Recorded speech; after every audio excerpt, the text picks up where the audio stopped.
네, 여러분 안녕하세요. 네, 이번에는 우리가 이제 경로를 제어하는 방법에 대해서 살펴보겠습니다. 자, 우리가 경로를 제어한다. A에서 B로 가는 경로는 하나 이렇게 갈 수도 있고, 여러분이 이런 길이 있을 때,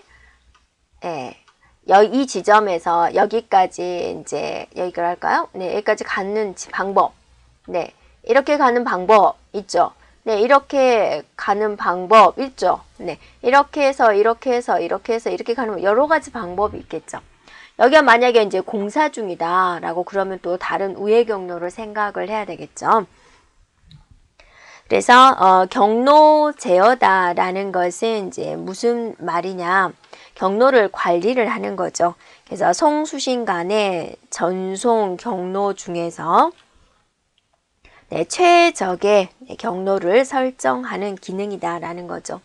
그러면 이제 최적의 경로다 라는 것은 최저의 비용을, 일단 비용 문제를 우리가 생각을 해야 되니까 최저의 비용으로 최단시간에 송신할 수 있는 경로를 의미를 하고요. 이런 경로 설정은 이제 경로 제어표다라고 있습니다. 이거는 이제 우리는 이제 이 경로 제어표를 참조를 해가지고 뭐에 의해서 이제 라우터에 의해서 이제 수행이 됩니다.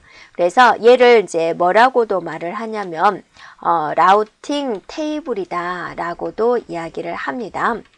그러면 이제 우리는 어떤 경로를 가야 되냐. 여러분, 이 A라는 지점에서 B라는 지점으로 갈 때 어때요? 이제 모든 길이 열려 있다면 이 길이 가장 빠르다라는 걸 알 수가 있죠.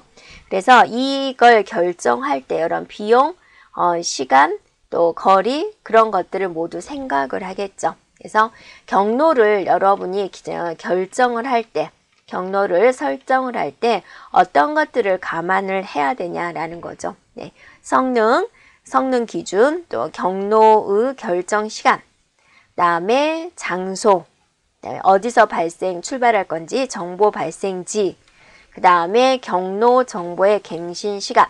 근데 여기가 공사 중이었던 거예요. 근데 그걸 모르고 이리 가라라고 한 거예요. 근데 공사 중에 막다른 건물이에요. 또 후진해가지고 또 이렇게 가야 되겠죠. 그래서 경로에 대한 내용은 최신 정보를 계속적으로 이제 받아야 됩니다.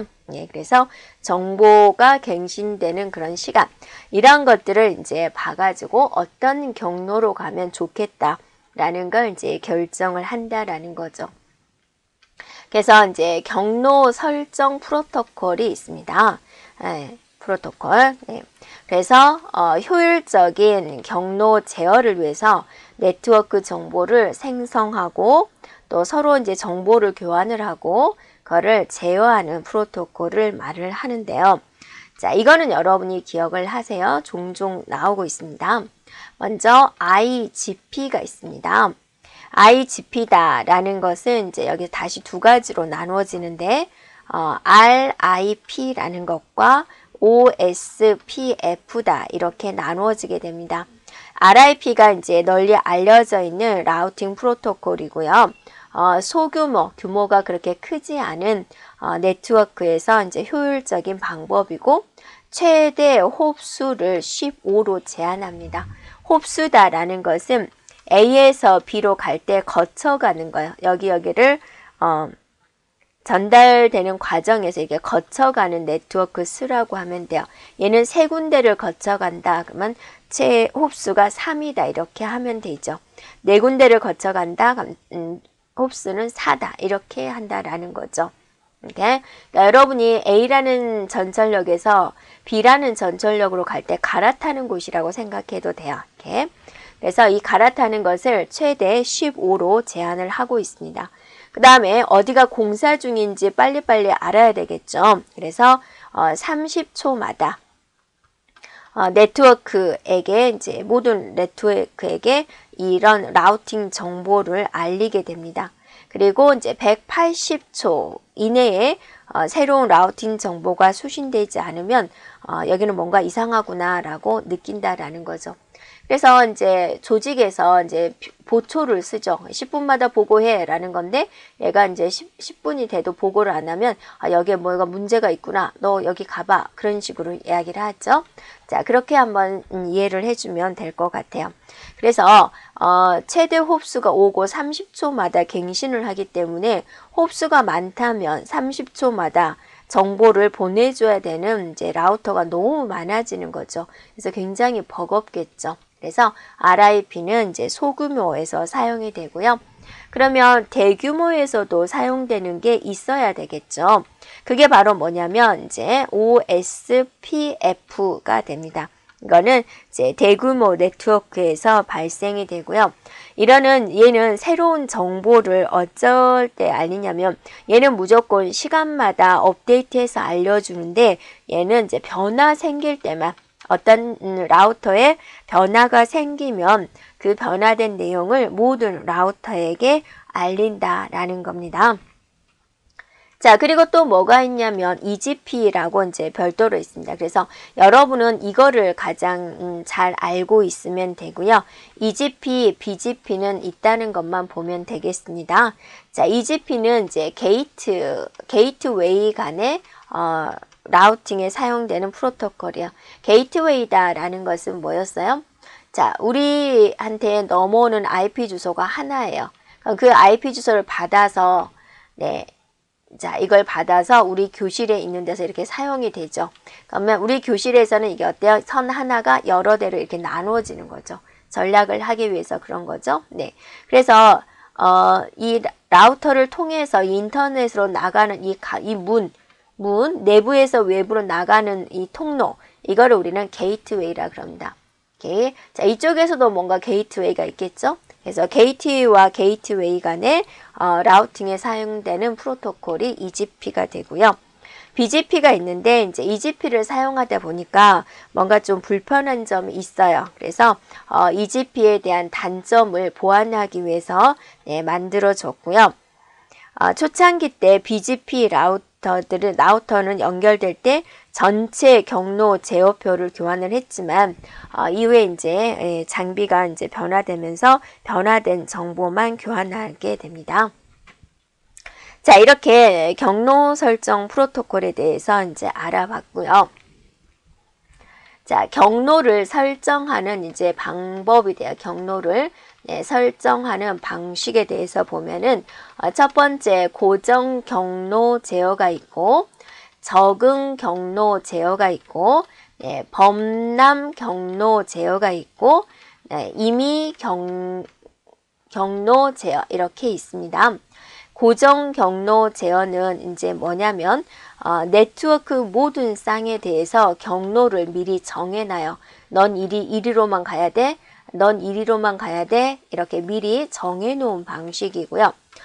적응 경로 제어다라는 것은 이제 뭐냐면 경로를 미리 정하지 않고 경로를 동적으로 이제 결정을 하는 방식이 돼요. 그러니까 왜냐면 이제 수시로 상황이 바뀌니까 그 양을 봐가지고 어디가 바쁘면 그냥 이리 가라. 그때그때 경로를 다르게 설정해 준다. 동적으로 결정을 한다. 이게 이제 적응 경로 제어가 되고요.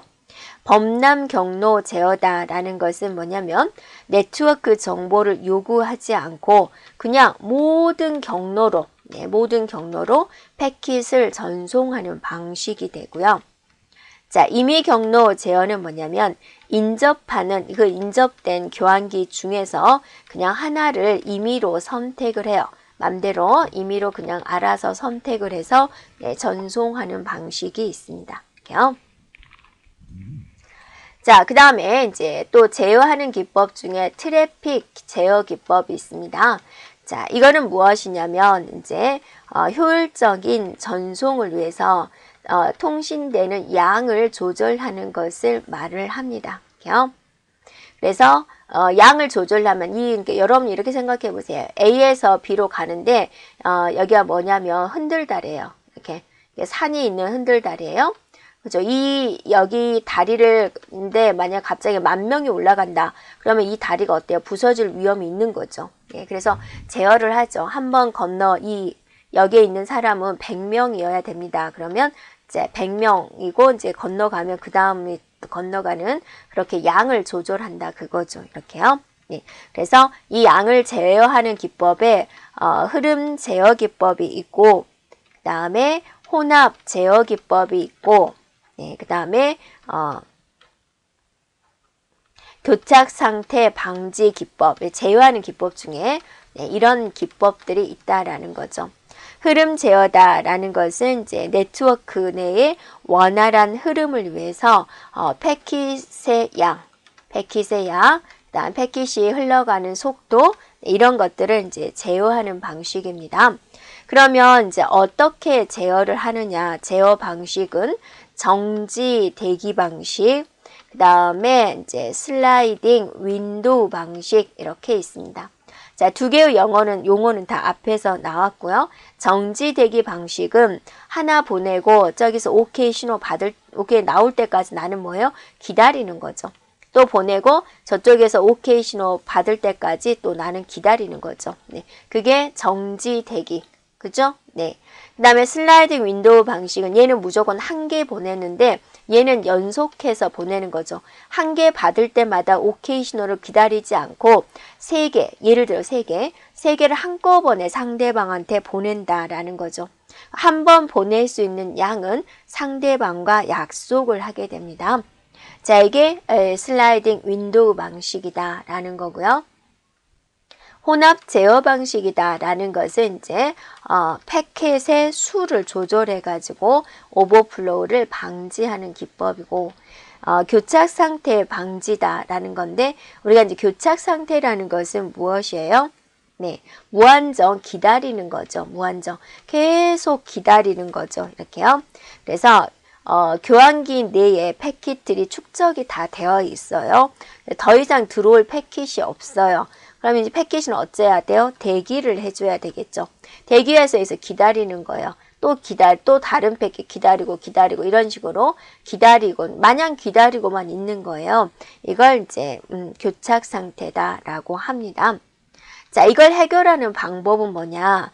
자, 같은 목적지를 갖지 않도록 한다. A에서 B로 갈 때 여기 거쳐가는 게 있겠죠. 이렇게 1번, 2번, 3번, 4번을 거쳐가 이렇게 하는데 C라는 사람이 또 보낼 때 얘도 이렇게 해서 이렇게 가는데 이런 식으로 똑같이 가겠다 그거죠. 이렇게 이게 겹치는 거잖아요.